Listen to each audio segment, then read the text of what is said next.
웃음을 버리고 주께 오며 그 한없는 자비를 기쁘리니.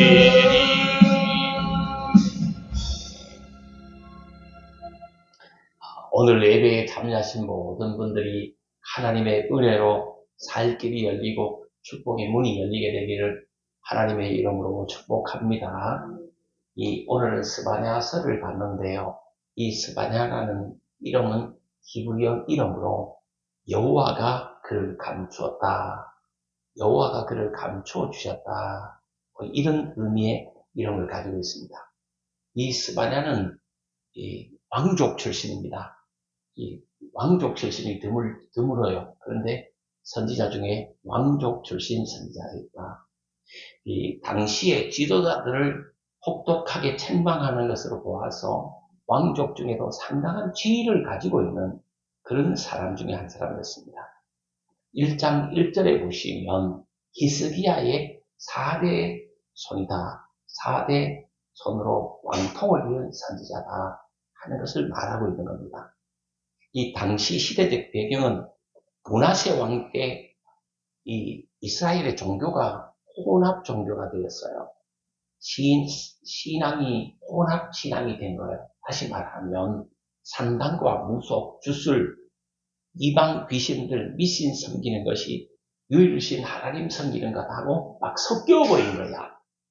어느 게 맞는지, 이게 주술도 막 들어와 있고, 미신도 들어와 있고, 무속도 들어와 있고, 막 산당에서 뭐 분양하고 뭐 이러다 보니까 정신이 없는 거예요. 므낫세 왕 때 종교 혼합주의가 되어서 이게 심각하게 되니까 유일신 하나님을 섬겨야 된다. 오직 하나님 말씀과 율례를 따라야 된다. 오직 믿음으로 살아야 된다. 이걸 강조하기 위해서 이 스바냐가 종교 혼합주의를 책망하고 요시야 왕을 부추겨가지고 요시야 왕에게 개혁운동을 일으키게 만드는 그런 시점에 있었어요. 이 요시야 왕은 정말 유일신 하나님만 섬기고 산당들을 다 파하려고 했고 미신을 제거하려고 했고 이렇게 하게 된 거예요. 이 하나님 중심, 오직 성경 중심, 오직 믿음으로 살 것을 분별한 사람 중에 한 사람이 스바냐 선지자예요. 이 스바냐는 이스라엘이 포로 되어서 끌려가서 포로 시대를 맞이하기 직전의 선지자예요.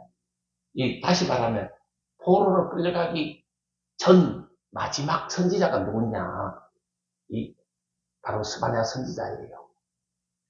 예레미야가 이때 동시대에 같이 사역을 했습니다. 스바냐와 예레미야는 동시대의 선지자예요. 이 예루살렘 멸망을 선포하고 또 멸망을 당하고 포로로 끌려가기 직전에 이 선지자들, 이들은 참 불운한 선지자라고 이렇게 할 수 있는 것이에요. 나라가 기울어질 대로 기울어지고 사회가 부패하고 부조리가 심각해질 만큼 심각해진 그런 시대에 사역을 하는 거예요. 이 주제가 뭐냐 하면 여호와의 심판의 날이 곧 온다, 이걸 말합니다. 그러면서 또한 여호와의 회복의 날이 또 있다, 이 두 가지를 선포한 거예요. 심판의 날이 곧 다가올 것이다. 그렇지만 남은 자들로 통해서 하나님이 회복을 주실 것이다, 이걸 말하고 있는 거예요. 여호와의 진노의 날을 표현하기를 희생의 날, 분노가 있는 날, 황무가 파괴가 있는 날, 캄캄하고 어두운 날, 구름과 흑암의 날로 표현하고 있습니다. 하나님이 진노하시는 근본적인 이유가 뭐냐?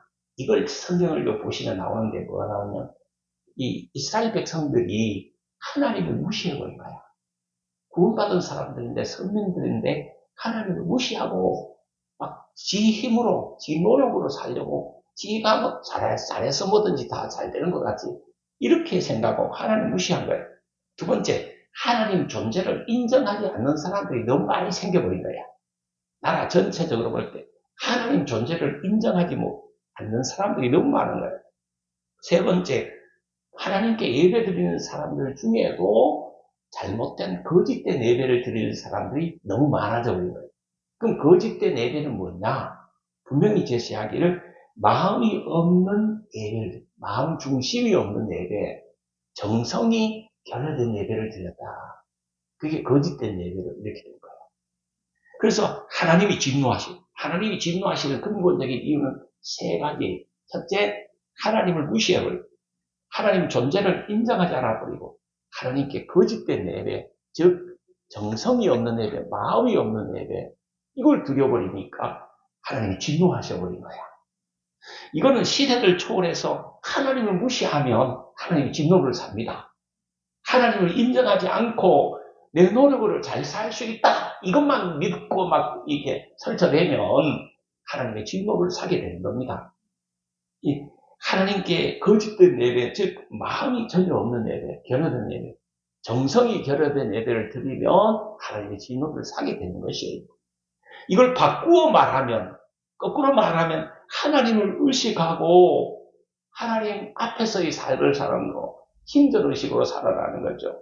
하나님을 인정하고 살아라. 하나님의 은혜로 살아라 이 말입니다. 오늘 내가 사는 거 다 하나님의 은혜로 산다. 하나님을 인정해라는 거예요.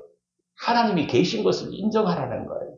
상 주실 하나님 인정하라는 거예요. 마음 다하고 중심 다하고 정성을 다해서 예배하라는 거예요. 그러면 하나님의 은혜의 날을 주시고 축복의 날을 주신다. 이걸 선포한 거예요. 우리는 유일신 하나님만 섬겨야 되는 거예요. 환난이 와도 핍박이 와도 세상 사람들이 몰라주고 조롱을 할지라도 나와 내 집은 여호와 하나님만을 섬기게 되노라. 이런 신앙으로 우리가 어떠한 가운데서도 좀 힘들고 어렵고 그런 날들 속에서도 하나님을 섬기는 귀한 신령들이 되셔야 되는 거예요. 그런데 당신은 이방신을 섬겨버린 거야. 산당에 가서 잡신을 섬겨버린 거야. 뭐 풍요를 준다니까 그거 가지고 섬겨버린 거야. 그 즐거운 쾌락을 준다니까 이방 풍속을 따라버린 거야. 하나님을 멀리해버린, 하나님을 버려버린 거예요. 이 종교가 혼합 종교가 되어버린 거야. 혼합 종교가. 그래서 하나님의 진노의 날이 임한다. 결국 이 느부갓네살 왕이 쳐들어가지고 바벨론으로 포로 다 끌려간다. 이걸 말한 거예요. 이게 오늘날 또 있습니다. 베트남을 여행해 본 분들은 알잖아요. 제가 베트남에 갔을 때 그때 사모님하고 같이 갔나 어쨌든 내가 베트남을 하도 여러 나라를 가다 내가 헷갈리는데 베트남에 갔을 때 그 나라 국교가 있어요. 정말 성전이 있어 성전. 그 관광하면 그 지역에 가면 다 거기 가보는 거야. 사람들 가이드가 거기 인도하더라. 성전에 가니까 이 뒤에 다 이 현수막이 붙어있지 뭐가 붙었는지 압니까? 예수님, 그 예수님 사진 초상화가 붙은 거야. 그 다음에 석가모니, 그 다음에 공자. 이 성인들의 사진을 뒤에 딱 붙여놓은 거야. 아니 이거 한 번만 섬기지 왜 이렇게 예수님만 걸어놓지 왜 이걸 석가모니도 걸어놨나 근데 이거 모르니까 혹시 천국이 없으면 극락 가면 되지 않습니까? 아니 그러면 극락만 걸지 왜 그냥 석가모니만 걸지 왜 예수님 사진을 욕보이게 여 걸어놨냐고 내가 이야기하니까 아니 극락이 없으면 천국 가면 되고 천국 없으면 극락 가면 안 되는 거예요. 어느 것 중에 하나만 맞으면 안 됩니까? 이렇게 가이드가 안내를 하더라고. 이게 뭐냐? 종교 혼합주의야. 종교 다원주의야. 이거를 이 스바냐 시대도 이게 있었다는 거지. 이런 걸 철저하게 배격하는 거야. 우리 교회가 혼합주의가 되면 안 되는 거야 이게. 우리는 석가모니를 부처를 여기 갖다 놓을 수 없는 거예요. 그리고 유교 공자를 여기 사진 붙여놓고 하면 안 되는 거예요. 우리는 유일신 하나님만 섬기는 거예요. 예수님만 믿는 거예요. 이걸 말하는 거예요. 베트남에 못 가보시면 내하고 같이 가보도록 합시다. 이제 뭐 코로나도 끝났으니까 베트남 가는 거랑 제주도 가는 거랑 돈이 똑같으니까 건강만 받쳐주면 가시면 돼요. 사실 그걸 보고 진짜 뭘 보고 왔느냐 이게 중요한 거잖아. 가서 이거는 지금 나라 전체가 잘못된 거다. 국교가 이게 잘못된 거다 이거. 오늘 우리 교회도 조심해야 된다 이거. 미신 주술 뭐 이거 해몽 뭐 이런 거 잘못하면 큰일 난다 이거. 이게 주가 되면 큰일 난다는 말이죠. 혼합 종교는 안 되는 거예요. 거기다가 종교가 이렇게 혼합 종교가 된다다가 지도자들마저 부패하고 악정하고 자기밖에 모르는 거야, 쉽게 말하면. 자기가 얼마나 배를 불리느냐, 자기가 얼마나 먹느냐, 이것만 정치자들이 신경을 써가지고 핏대를 높이는 그런 시대가 된 거예요. 그리고 그러다 보니까 진노의 날이 곧 임한다는 거지. 바벨론이 곧 쳐들어온다는 거지. 느부갓네살이 막 대구를 끌고 쳐들어가 멸망시켜버린다는 거지. 그러니까 여호와의 이 진노의 날이 임하기 전에 회개하라는 거예요. 회개를 권면하고 회개를 촉구한 거예요. 회개하면 여호와께서 기쁨의 날을 주실 것이다. 회개하면 기쁨의 날이 올 것이다. 우리가 뭐 혼합 종교되고 지도자들이 이 모양이고 이래서 진노의 날이 임하는데, 그러나 그 속에서도 회개하면 이 여호와께서 기쁨의 날, 구원의 날, 회복의 날을 주실 것이다. 이걸 예언한 것이 이 본문이에요. 이 심판과 종말은 하나님을 믿는 사람들에게는 기쁨의 날이다. 그러나 하나님 없이 사는 사람들에게 멸망의 날인 거예요. 이 3장 8절까지는 하나님의 진노의 날을 말하고 3장 9절부터는 회복의 날을 말하는 거예요. 다시 말하면 3장 8절까지는 심판의 날을 말하고 3장 9절 이하는 이 기쁨의 날, 회복의 날, 축복의 날을 말하는 거예요. 이 3장 8절까지는 하나님의 진노가 있다. 그럼 진노가 어디도 땅에 온 땅, 유대 왕국, 예루살렘, 열국 주변 나라들까지 다 심판받으리라. 유다와 주변의 열방들이 다 심판받는다는 이야기를 하고 있어요. 여기는 심판의 선포, 심판의 대상, 심판의 광경, 심판의 결과를 기록한 것입니다. 이 3장 9절부터 마지막까지는 기쁨의 날이 있다. 축복의 날이 있으리라. 이걸 선포한 거예요. 심판의 날을 잊고 그것으로 끝나는 것이 아니라 이 믿는 사람들을 위해서 기쁨의 날, 회복의 날을 있으리라는 선포와 약속을 해주고 있는 것이 이 3장 9절 이하예요. 그러면 이 첫부터 이거 잡으면 1장 2절 3절을 보시면 심판의 날 나옵니다. 1장 2절 3절을 보세요. 그게 보면 눈에 딱 들어오는 단어가 진멸하리라, 멸절하리라 단어예요. 이 하나님의 심판은 정말 철저하고도 무서운 거예요. 완전히 진멸해버린 거야. 완전히 멸절시켜버린 거야. 하나님의 진노는 땅 위의 모든 것, 사람, 짐승, 새, 바다의 고기까지 거처하는 것들과 악인들까지 진멸하고 멸절시켜버린다 하는 거예요. 이 심판의 대상은 모든 피조물이에요. 하나님의 심판은 철저하고 모든 피조물에게 신음하게 만드는 거예요. 요즘도 가만히 생각해 모든 피조물이 신음하는 것 같아. 내가 가만히 생각해 보니까 하나님의 그 심판은 철저한데 모든 피조물에게 임하고 모든 피조물이 다 신음하다가 정멸하고 멸절을 하고 있는 거예요. 이런 심판의 날을 8절에 보면 희생의 날이라고 표현했고 14절에는 큰 날이라고 표현했고 15절에는 어두운 날이라고 표현했고 2장 3절에 진노의 날로 표현한 것이에요. 이런 날에 믿는 자는 어떻게 해야 되느냐? 1장 7절에 딱 제시해주고 있는 거예요. 1장 7절에 만물이 다 심판받아서 희생, 큰 날, 어두운 날, 암흑의 날, 진노의 날 겪을 때 믿는 자는 어찌해야 되느냐? 1장 7절에 보시면 잠잠해야 한다. 하나님께 맡겨야 한다. 하는 말씀이에요. 우리가 너무 아무 성 떨면 안 되는 거예요. 우리 믿는 사람들은 심판의 날에도 잠잠해야 한다. 하나님께 맡길 줄 알아야 합니다. 1장 8절에 보시면 방백들, 왕자들, 이방인들 나옵니다. 그 방백의 옷을 입고 왕자들의 옷을 입고 이방인의 옷을 입은 자들을 벌하겠다는 거예요. 이걸 다시 바꾸어 표현하면 세상 풍속, 이방 풍속 따라가면 벌받는다. 이런 선포예요. 옷은 뭘 말하는 거냐? 그 풍속을 말하는 거잖아. 그 따라가면 이방 풍속, 세상 풍속 따라가면 벌받는다. 이 말이에요. 미신 풍속 따라가지 말아라. 세상 풍속 따라가지 말아라. 세상 문화, 유행 너무 따라가지 말아라. 이방 풍속 따라가면 하나님 진노하신다. 벌 받는다. 이 말이에요. 하나님의 백성이 세상을 변화시키지 못하고 세상에 이렇게 따라가버려 세상에 동요되면 벌 받는다는 말이에요. 우리는 세상 속에서 세상을 변화시켜야 되는 거야. 환경을 변화시켜야 되는 거야. 가문을 복음화해야 되는 거지.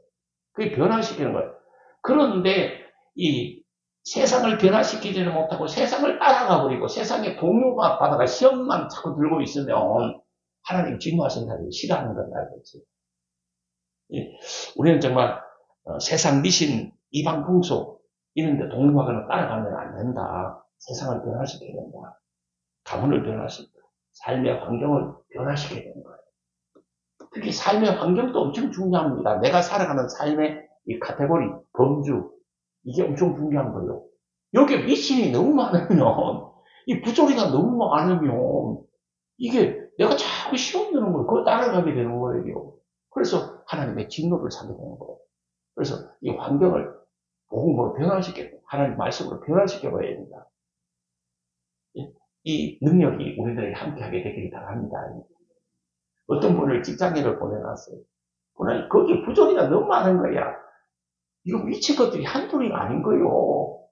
일할 생각을 안 하고 이몽한다, 헐뜯고 비방하고 모임만 막 씹는 거야. 그래가지고 시끄러워 직장생활을 못하겠대. 일은 안 힘든데 주변 사람들이 씹는 게 너무 힘들어가지고 직장생활을 못하겠대. 그러니까 때려치우고 집에 온 사람이 있어요.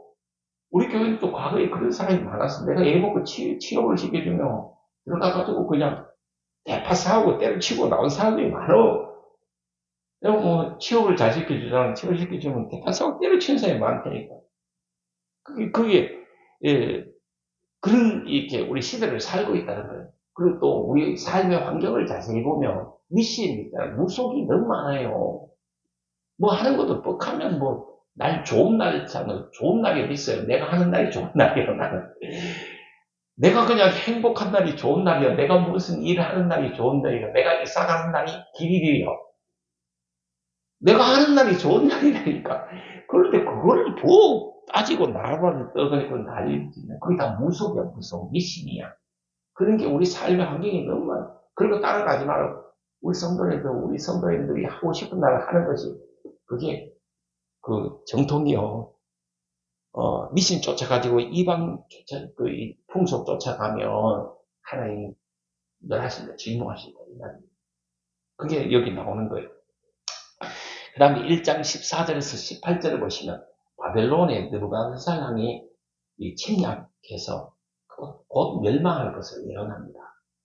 이 속히 흰박성 있게 이루어질 것을 예언합니다. 유다의 멸망 원인은 하나님을 배반하고 영적으로 이 하나님을 배반하는 겁니다. 이 이방 풍속을 따라가는 거, 다시 말하면 무속이나 미신 쫓아가는 거, 이 잡신을 쫓아가는 거, 이거는 영적으로 하나님을 배반하는 것이에요. 그래서 하나님을 멀리하고 하나님을 버리고 하나님을 무시하고 우상성이고 미신성이고 이방 풍속 따라 살고 혼합 종교 된 거, 이거 때문에 그 바벨론 느부갓네살이 쳐들어오는 거예요.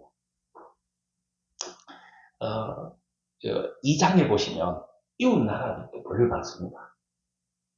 2장 2절에 보시면 심판에서 벗어나는 길을 또 제시해 줍니다. 심판에서 벗어나는 길이 뭡니까? 회개입니다. 회개하면 피할 길 열린다는 거예요. 2장에 보시면 하기 전 이게 나오거든. 쉽게 말하면 바벨론 왕이 쳐들어오기 전, 느부갓네살이 군사 끌고 오기 전, 예루살렘이 멸망하기 전, 이 전이라는 단어가 3번 반복돼요. 그런 강조를 말하는, 반복하는 건 강조를 말하는. 내가 설교할 때도 계속 반복하는 것은 강조해가, 이걸 머리에 심어 놓겠다는 그런 의미가 있잖아요. 말을 계속 반복하는 거. 뭐뭐 하기 전에 회개해라. 뭐뭐 하기 전에 회개를 촉구하는 것이에요. 다시 말하면 바빌론 왕 느부갓네살이 쳐들어오기 전에, 쳐들어와서 멸망시키기 전에 회개해라. 그러면 살 길 열린다. 하는 말씀이에요. 2장 3절에 보시면 하나님의 심판에서 벗어나는 길을 제시하잖아. 그게 뭡니까? 4가지예요. 성경을 자세히 보면. 하나님의 심판에서 벗어나는 길, 멸망하지 않는 길, 이거 딱 제시해 주잖아. 첫째, 하나님 찾기. 두 번째, 회개하기. 세 번째, 공의를 행하기.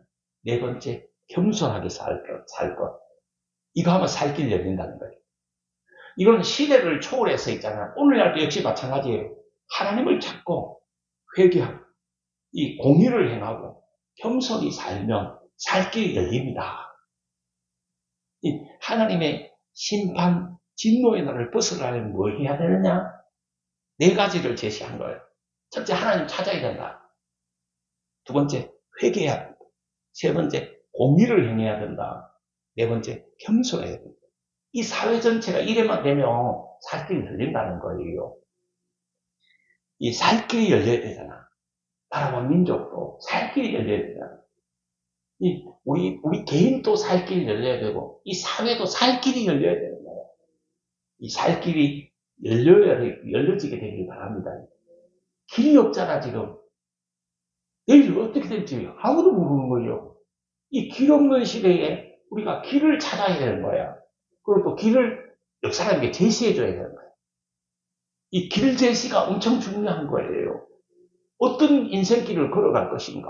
이걸 제시해줘야 되는 거예요. 지금 시대가 길이 없다니까 어떻게 해야 될지 모르겠어요. 이런 개인들이 너무 많아. 어떻게 하는 것이 이게 잘하는 것인지 이게 너무 이게 혼탁해져 버린 거야. 청문회 하는 거 봤잖아요. 이걸 맞다 해야 될지 틀려야 된다 해야 될지 이게 지금 길이 없는 거야.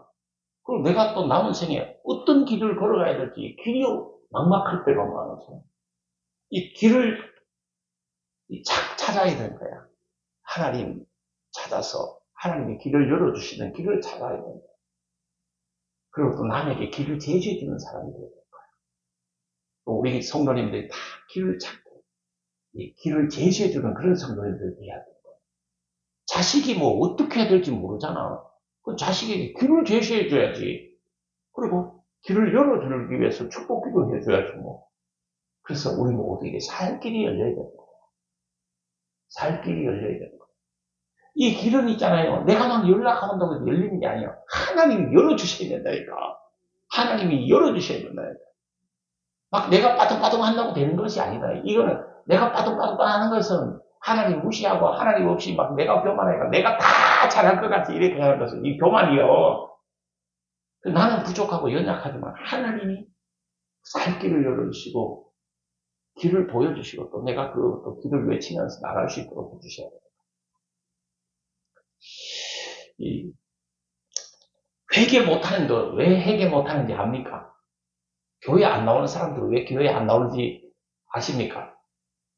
지가 잘 살 것 같거든. 지 뜻대로 하면 지 생각대로 하면 다 잘 될 것 같거든. 자기는 할 수 있다고 생각하거든. 그게 뭐냐? 교만이니까 그런 거, 교만해가지고. 그래서 하나님을 무시하고 하나님 없다 하고 하나님 없는 것 같이 사는 거예요. 그래서 심판받고 진노 아래 사는 거예요. 우리는 하나님 없이 살 수 없는 사람들이야. 우리는 하루하루 호흡하고 살고 내가 오늘 또 걸어서 교회 나온 거 그러니까 하나님 은혜로 내가 사는 거예요.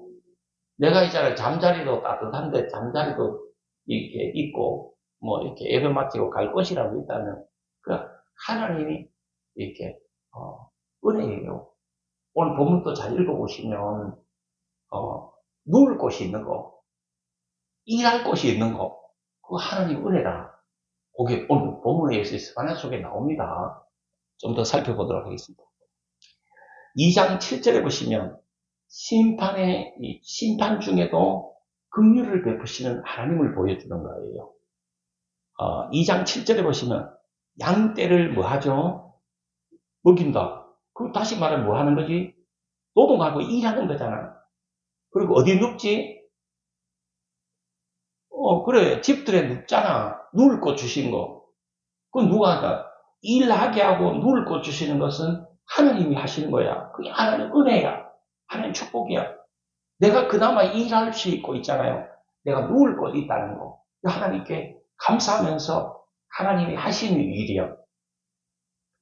인생이 어려운 시기 많고, 굴곡 많고, 사연 많고, 진짜 서러울 때도 많잖아. 애매하게, 억울하게, 참 비방당할 때도 많고, 서러울 때 많잖아. 좀 남들이 이렇게 조롱당하고 무시당할 때도 많잖아. 그런 일을 다 당하고 하지만 하나님이 일할 곳을 주시고 누울 곳을 주시는 거. 하나님이 그렇게 해주시는 거예요. 이방 불신자들에 대한 심판도 나오는데 하나님의 백성들은 위로하고 소망을 주시잖아. 그것이 역시 본문에 나옵니다. 이방이 왜 심판을 받았나요? 2장 8절에 보시면 잘 나오는 겁니다. 2장 8절 이하를 보시면 이방은 왜 열국들이 왜 하나님의 진노를 사고 심판을 받습니까? 2장 8절 이하에 거 보시면 눈에 딱 들어오는 단어 비방, 조롱, 또 뭐 나오죠? 교만, 경계 이런 단어들이 나오는 거예요. 이 성경에 동그라미 나요. 비방, 조롱, 교만, 경계 이거 네 가지 때문에 이방은 하나님의 진노를 사고 이게 하나님의 심판을 받는 거예요. 뜻이 말하면 이방은 이스라엘 이 선민들, 예수 믿는 사람들, 선택자들이 어려움을 당하고 고통을 당하고 막 이렇게 무너져 내리니까 그걸 비방한 거예요. 예수 믿는다 카들이 저 모양이라고 이렇게 비방하고 조롱을 한 거예요. 네가 교회 가는데 그래 가지고 뭐 이러면서 조롱을 하고 비방하고 놀린 거예요. 비방하고 조롱하고 또 교만하고 경계를 넘은 거예요. 이방인들 자기들 경계를 넘은 거예요. 경계를 넘어서 이스라엘 백성들을 비방하고 조롱하고 그 태클을 건 거죠. 그래서 하나님의 진노를 산 겁니다. 다시 말하자면 이스라엘이 어려움 당하니까 이것은 곧 예수 믿는 사람들이 어렵게 힘들게 사니까 이방인들이 뭐 했어요? 비방하고 조롱하고 교만해가지고 막 경계를 넘어서 막 멸시 비판을 했다. 이 예수 믿는 사람들을 시대를 초월해서 있잖아요. 예수 믿는 사람 건드리면 안 되는 거예요. 비방하면 안 되는 거예요. 조롱하면 안 되는 거예요. 예수 믿는 사람들을 비방하거나 조롱하거나 이 경계를 넘어서 막 이렇게 교만하게 하면 대하면 반드시 하나님 진노하시는 거예요. 그래서 우리 예수 믿는 사람들은 무서운 거예요. 예수 믿는 사람들을 비방하거나 조롱하거나 하면 안 된다. 그러면 하나님 심판하신다. 예수 믿는 사람들 그냥 사랑해주고 축복해주고 섬겨주고 귀하게 여겨주고 이렇게 하면서 살아야 된다. 비록 불신자일지라도 예수 믿는 사람들을 비방하고 조롱하고 핍박하면 하나님 진노하셔서 그 사람 벌 주시는 거예요. 경상도 말로 너 그러다가 경상도 말로 간다? 너 그래 까보면 뒤진대. 너 그러다가 하나님 심판 받는데 이 말이에요. 전라도 말로는 이게 너 그러다가 뒤져요. 그렇게 되는 거예요. 그게 예수 믿는 사람들을 건드리면 절대 안 되는 거예요. 우리는 예수 믿는 사람들, 우리 건드리는 사람들은 하나님이 있잖아요. 그 사람들을 다 벌주는 거예요. 하나님 그렇게 약속해 준 거예요. 경계를 넘어서면 안 된다. 사람들에게 다 경계가 있는 거예요. 근데 그 경계를 넘어서면 안 된다. 교만은 하나님을 모르는 사람들의 특징이에요. 왜 사람들이 교만한지 압니까? 하나님을 몰라서 그런 거예요. 하나님을 모르니까 교만한 거예요. 하나님 알면 절대 하나님을 교만하게 안 하는 거예요. 겸손해지는 사람. 하나님을 많이 알수록 사람은 겸손해집니다. 하나님 모르면 지밖에 모르는 거예요. 교만해서 하나님 무시하고 하나님 찾지 않고 하나님 없는 것 같이 삶을 사는 거예요. 하나님 없어도 지가 잘할 것 같거든. 지가 하면 성공할 것 같거든. 그래서 하나님 안 찾고 지가 막 나서가지고 이리저리 뛰고 막 하는 거예요. 우리는 그걸 알아야 돼요. 그러다 심판받으면 안 되고 만사가 다 하나님의 섭리 안에 있다. 하나님의 은혜 안에 있다. 하나님의 뜻 안에 있다. 이걸 알아야 돼요. 그래서 겸손히 하나님과 동행하는 사람들이 돼야 되는 거예요. 그럴 때 살길이 열리는 거예요. 교만해서 예수 믿는 사람들을 조롱하고 핍박하는 거예요. 우리는 예수 믿는 사람들이야. 우리끼리도 핍박하거나 조롱하면 안 되는 거예요. 만약에 있잖아요. 불신자, 이방인들도 예수 믿는 사람들을 핍박하거나 조롱하거나, 그럼 하나님이 그쪽을 쳐버리게 진노하시는 거예요. 벌 주시는 거예요. 그래서, 하나님 심판을 받는 거예요. 하나님 백성들에게 하는 것은 곧 하나님께 하는 것이 되는 거예요. 하나님의 이름을 부르는 우리들에게 하는 것, 그건 곧 하나님께 하는 거예요. 그리고 하나님, 예루살렘, 여기는 뭡니까? 하나님이 임재하시는 곳, 하나님의 영광이 임한 곳, 하나님이 축복 주신 곳이잖아, 예루살렘은. 예루살렘은 성전이 있는 곳이잖아. 그래서 하나님이 임재하고 하나님이 영광이 거기 있는 곳이에요. 예루살렘 성전이 있는 것은 곧 아브라함 때부터 거기 계속 모리아산, 그게가 되고 또, 솔로몬 시대에 열천 번제드린 곳이 되고, 그게 계속되잖아. 그게 예루살렘 성전이 되잖아. 다윗 시대도 역시 예루살렘이 축복의 명소잖아. 유다 민족에게는, 이스라엘 백성들에게는 이 예루살렘은 축복의 그 대명사예요. 예수님 당시에도 예루살렘으로 성전을 호적하러 갔잖아. 그런데 이 예루살렘이 스바냐 당시 스바냐가 BC 630년에 기록되었잖아요. 그러면 지금 몇 년이요? 2024년이잖아. 더하기 하면 되잖아. 지금 AD잖아. AD 2023년이잖아. 그 BC는 기원전인데 630년이 기록되었잖아. 그럼 지금으로부터 2830년, 30년 전에 예루살렘의 형편이 어땠느냐. 2800년, 그러니까 한 3000년 전에 그 예루살렘 상황이 어땠느냐. 3장 1절에 보시면 폐역했다. 더러운 것이 됐다. 포악한 성읍이 되었다. 아브라함 이후에 선택받은 이 선민이 사는 도성이고 하나님의 영광과 축복의 장소로 상징되는 장소잖아요, 여기가. 그런데 3장 1절에 보면 예루살렘이 폐역해버렸다. 더러운 곳이 되어버렸다. 포악한 성읍이 되어버렸다. 이 말이지.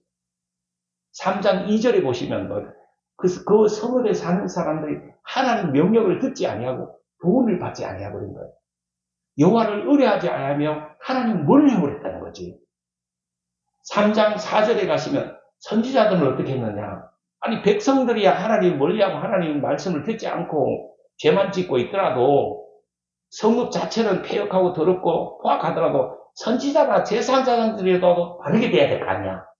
그런데 선지자는 경솔해버리고 간사한 사람들이 다 되어버렸다. 그리고 제사장들은 어떻게 되나? 성전을 더럽혀두고 율법을 무시해버리고 사는 거야. 이런 시대에 하나님의 권면이 뭐냐? 이런 시대에 살 길 제시가 뭔가? 3장 7절 상반절에 나와요. 내가 이르기를 너는 오직 누구를 경외하라? 나를 경외하고 교훈을 받아라 이 말이에요. 여호와 하나님을 경외하고 하나님의 교훈을 받아라 이 말이에요. 이거 무시하고 살지 마라. 하나님 좀 인정하고 살아라. 하나님 경외하고 하나님 말씀 무시하지 말고 하나님 무시하지 말고 없는 것까지 살지 말고 그러면 있는 것까지 살아라 이 말이에요. 그럼 살 길이 열린다는 거지. 스바냐 당시 백성들은 하나님을 무시하고 멀리하고 하나님 없이 잘 살 것 같이 하나님의 교훈과 명령을 받지 아니하고 버려버렸어요. 그리고 뭐 했어요? 백성들이 쭉 읽어가면 부지런히 뭐 했죠? 범죄한 거야. 백성들이 다 부지런히 범죄한 거야. 다시 말하면 총체적으로 신앙이 무너져 내려버린 거지. 그러니까 나라가 무너져 버린 거야. 환경이 다 무너져 버린 거야. 그리고 남은 자들 몇 사람만 남은 거예요. 남은 자들만 남은 거예요. 그러니까 이 시대가 그래 돼 버리니까 전부 하나님을 무시하고 하나님 없이 하나님을 떠나버리고 하는 일이라고는 부지런히 범죄하는 일만 해버리니까 신앙이 무너져 버리니까 나라 전체가 포로돼 버린 거예요. 무너져 내려버린 거예요. 그래서 바벨론과 느부갓네살이 침략해서 다 멸망시키고 다 파괴해버리고 포로로 다 잡아가버린 거예요. 그래서 포로 시대가 되어버린 거예요. 이때부터 이제 스바냐가 마지막이고 선지자고 그 다음부터는 포로 시대 선지자들이 나오는 거예요. 그러나 하나님은 뭘 약속합니까? 3장 9절부터는 회복과 구원의 약속을 줘요. 하나님이 이 심판이나 진노, 멸망, 나쁜 것을 이야기하고 그대로 끝내버리는 하나님 아니에요. 하나님은 다시 회복과 기쁨과 구원을 선포해주고 약속해주는, 언약해주는 그런 하나님이세요. 하나님이 멸망시킨다고 다 멸망시키는 게 아니고 반드시 또 하나님은 구원을 주시는 하나님, 회복을 주시는 하나님이심을 보여주는 거예요. 이 3장 9절에 보시면 백성의 입술을 깨끗게 하여 그들이 다 여호와 하나님의 이름을 부르며 한 가지로 나를 섬기게 하리라. 여기서 난 하나님을 섬기게 하리라. 그 말씀이죠. 심판과 이 정결의 역사가 동시에 일어나잖아. 심판과 이 궁리의 역사가 동시에 일어나는 거예요. 신앙이 회복되어서 하나님의 이름을 찾게 되고 하나님의 이름을 부르게 되고 하나님의 이름을 기쁜 마음으로 이렇게 찬양하게 되리라는 거죠. 3장 14절에서 15절에 보시면 노래할지어다 기쁨 있게 부를지어다 기뻐하며 즐거워 다시는 두려워하지 않을 것이다. 이런 이 축복의 말씀을 주잖아요. 하나님과 관계 회복이 모든 인생과 나라의 문제를 해결하는 답이 되는 겁니다. 내 인생에, 내 가정에, 우리나라의 문제를 해결하는 것, 그건 하나님과의 관계 회복이 있다. 이걸 보여주는 거예요. 하나님과 관계 회복이 살 길이다. 이 하나님과 관계 회복이 이 살 길을 열린다는 거죠. 이걸 해야 된다는 거예요. 우리 성도님들이 직장에 가서 일보다 관계가 더 중요할 때가 더 많잖아. 그것처럼 우리가 하나님과의 관계, 이게 엄청 중요하다. 이걸 회복해. 하나님과 관계 회복이 인생과 내 가정과 내 나라가 살 길이다. 문제 해결하는 것이다. 그래서 우리 집에 가문이 뭐라고요? 하나님을 가까이 하는 내게 복입니다. 하나님과 관계를 회복해. 하나님과 동행하는, 하나님과 함께 하라는 거죠. 그러니까 내가 아들 이름도 에녹이라고 지었잖아. 하나님과 동행하라고 에녹이라고 지었잖아. 에녹이 뭡니까? 하나님과 동행하다가 죽음보다 천국에 가는 거죠. 이게 엄청 중요한 거야. 하나님과 관계 회복.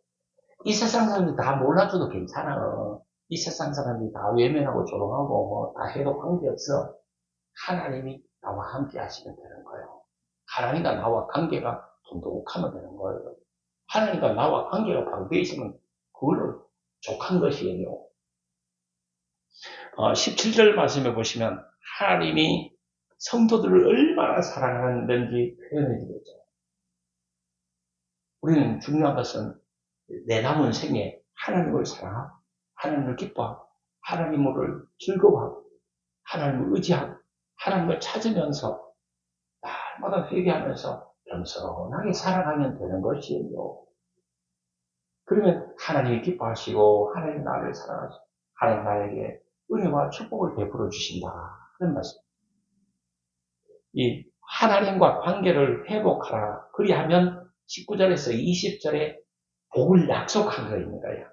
언약을 약속해 주고 있는 거예요. 19절 20절을 거기 보시면 다 하나님의 때가 있는 거예요. 하나님의 때가 돼야 되는 거예요. 하나님의 때에 구원자 하나님이 공고함, 어려움, 대적들을 제거해 주시는 거예요. 우리가 부족한 것도 공고한 것도 어려움도 하나님이 제거해 주셔야 되는 거예요. 우리의 대적들이 있다고 하면 하나님이 제거해 주셔야 되는 거예요. 하나님을 찾고 의지할 때 하나님 인정할 때 하나님이 공고함을 제거해 주시고 어려움을 제거해 주시고 대적들을 제거해 주실 것이에요.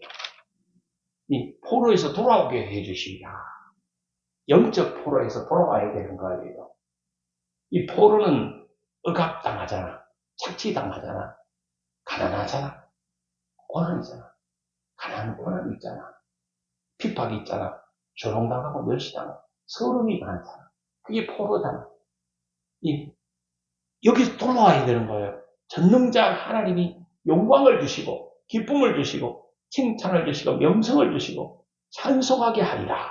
이렇게 예언해 주고 계시잖아요.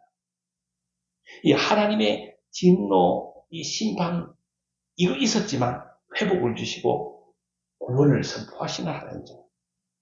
하나님의 때가 있습니다. 하나님의 때를 인내하면서 기다릴 줄 아는 성도님들이 되셔야 됩니다. 내가 가는 이 길이, 내가 앉아있는 이 자리가 하나님 복 주실 자리고 가는 길이라면, 복 주실 길이라면 그냥 인내하고 기다리면 하나님이 주셔요. 너무 힘들게 살고 또 고난이 오래되다가 보니까 고통스러워하는 분들도 많이 있어요. 그러나 우리는 이걸 알아야 됩니다. 모두가 다 때가 있다. 어려움의 때도 하나님이 지나가게 하신다. 잠언에 보시면 모두 다 지나가게 한다. 이 또한 지나가게 한다. 가난의 때도 지나가게 한다. 하나님의 때마다 하나님이 제시하신 방법과 명령을 따라서 하나님의 진노에서 숨김을 받고 회복과 기쁨과 영광과 명성을 얻고 이 기쁨을 얻고 찬송을 얻고 축복을 얻는 성도님들이 다 되시기를 바랍니다. 제가 이 본문을 보면서 하나님을 인정하고 살아야 된다. 하나님 무시하거나 멸시하면 안 된다. 하나님 말씀 따라 살아야 된다. 하나님을 가까이 하는 것이 살길 여기는 것이다. 하나님을 정성된 마음으로 예배해야 된다. 그래서 모두가 하나님의 은혜 속에서 남은 생에 하나님께 크게 영광 돌리며 복을 받는 귀한 성도님들이 다 되시길 주님의 이름으로 축복합니다. 기도하겠습니다.